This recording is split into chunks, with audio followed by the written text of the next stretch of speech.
patrol na po ngayon sa La Vista, Quezon City ang labi ni Negros Occidental Congressman Iggy Arroyo. Kanina po dumalaw doon ang si dating Pangulong Gloria Arroyo at dahil 8 oras lamang ang binigay ng COMELEC para siya'y makadalo sa burol ay agad din siyang ibinalik sa Veterans Memorial Medical Center. May live report si Mariz Umali. Mariz. Sige, pasado alas 4 ng hapon nang lumabas ng La Vista ang convoy ni dating Pangulo at ngayon Pampanga Representative Gloria Arroyo matapos nga niyang bumisita sa burol ng Bayao na si Representative Iggy Arroyo. 8 oras lang ang ibinigay ng korte kay Arroyo para makabisita kaya di raw maiwasang mabitin ng dating Pangulo sa maikling panahon ay pinagkaloob sa kanya.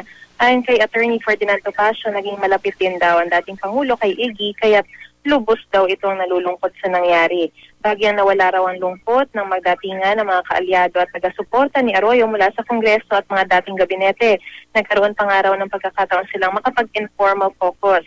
Nagsilbi rin daw itong reunion dahil bukod sa asawa at mga anak na sina Mikey, Dato at Luli, narito rin ang kanyang mga apo, mga kamag-anak at malalapit na kaibigan. Narito rin ang legal wife ni Iggy na si Aleli at anak nilang si Alelu. Ngayon lang muli nakabalik ang dating Pangulo sa kanilang ancestral home sa La Vista mula nang madetine noong November 18. Taimtim at pribado ang burol ng kongresista. Mahigpit ang direktiba ng pamilya Arroyo na walang maaaring mag-cover na media sa burol. Sa Sabado at Linggo, sa bahay naman ni Aleli sa 17 Bajau Street sa La Vista rin ililipat ang labi ni Congressman Iggy. Sa Lunes na umaga naman, dadalhin na ang labi ni Iggy sa Kongreso at saka ililipad sa Bacolod.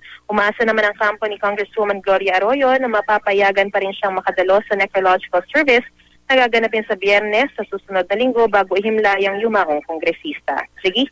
Maraming salamat, Mariz Umali.